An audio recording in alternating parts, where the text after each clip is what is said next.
तो देखिए, Brent crude लगभग $100 पर है। ईरान की बातचीत फेल हो गई है और आज निफ्टी आईटी सेक्टर में जबरदस्त गिरावट आई है। लेकिन इसी महीने एक सेक्टर में डीआईआई ने 38,000 करोड़ रुपए डाले हैं। तो अब यहां से आगे क्या? चलिए करते हैं इसका पूरा ब्रेकडाउन। सिर्फ फैक्ट्स, कोई शोर नहीं। नमस्कार। आज हम लोग सिर्फ हेडलाइंस नहीं देखने वाले, आज हम मार्केट का एक्सरे करने वाले हैं।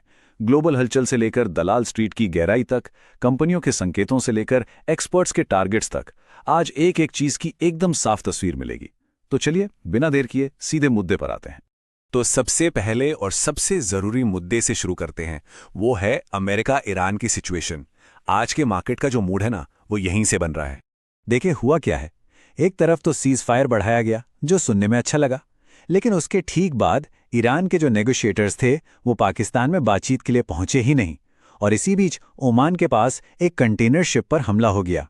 ये सारी चीजें मिलकर बाजार में कंफ्यूजन, एक अनिश्चितता पैदा कर रही हैं। और इसका असर, सीधा असर यह है कि ब्रेंट क्रूड $99.58 पर पहुंच गया है।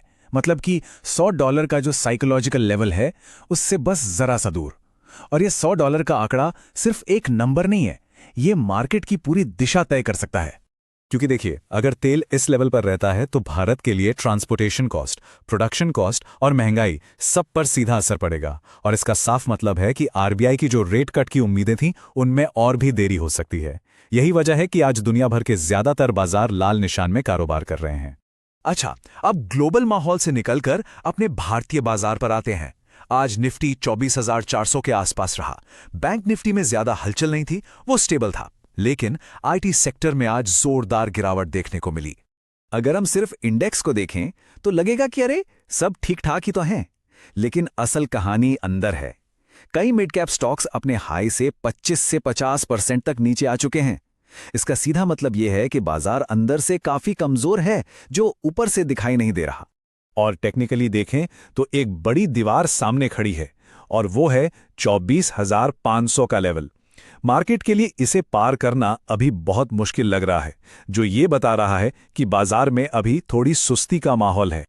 अब आते हैं सबसे दिलचस्प हिस्से पर। मार्केट में इस वक्त एक जबरदस्त लड़ाई चल रही है।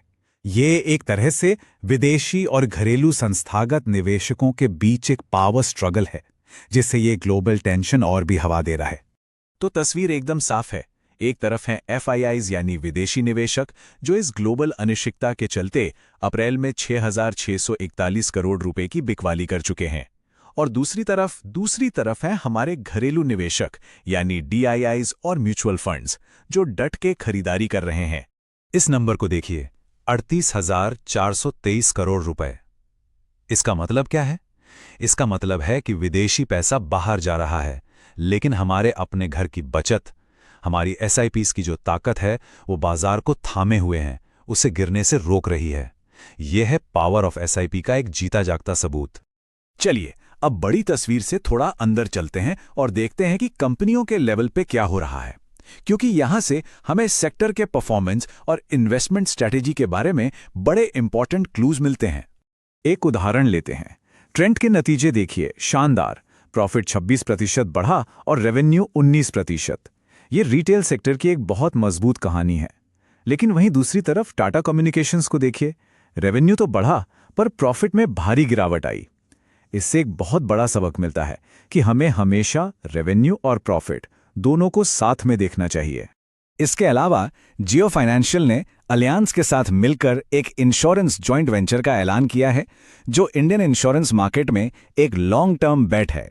और गोदरेज ग्रुप ने भी अगले 5 साल में 5 लाख करोड़ के मार्केट कैप तक पहुंचने का अपना विजन सामने रखा है। अच्छा, ये सब तो हो गया। अब जरा देखते हैं कि एक्सपर्ट्स क्या कह रहे हैं। अलग अलग सेक्टर्स को लेकर एनालिस्ट की क्या राय है और वो कहां मौके देख रहे हैं। तो एक्सपर्ट्स को मौके कहां दिख रहे हैं? देखिए, डीएसपी म्यूचुअल फंड को एचडीएफसी और आईसीआईसीआई जैसे बड़े प्राइवेट बैंकों में 25 से 27% की अपसाइड दिख रही है, क्योंकि उनके वैल्यूएशंस काफी आकर्षक हैं। मोतीलाल ओसवाल डीएलएफ पर बुलिश है, जबकि यूबीएस कुछ ऐसे मिड कैप्स पर फोकस कर रहा है जिनकी अर्निंग्स विजिबिलिटी अच्छी है।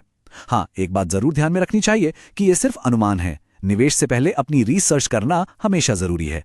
तो इन सारी बातों को अगर एक साथ मिला दें तो आज का वर्डिक्ट क्या है? बाजार की इस उलझी हुई तस्वीर का आखिर क्या मतलब निकाला जाए? एक लाइन में कहूं तो हाँ, ग्लोबल अनिश्चितता है, तेल $100 के करीब है, FIIs बेच रहे हैं, लेकिन DIIs ने बाजार को मजबूती से पकड़ रखा है और एक्सपर्ट्स अभी भी कुछ चुनिंदा शेयरों में अच्छी बढ़त देख रहे हैं। तो सबसे जरूरी बात यह है कि सिर्फ इंडेक्स देखना बंद करना होगा। सेक्टर रोटेशन, इंस्टीट्यूशनल बिहेवियर और कंपनी के फंडामेंटल्स पर ध्यान देना होगा। यही एक स्मार्ट इन्वेस्टर की पहचान है।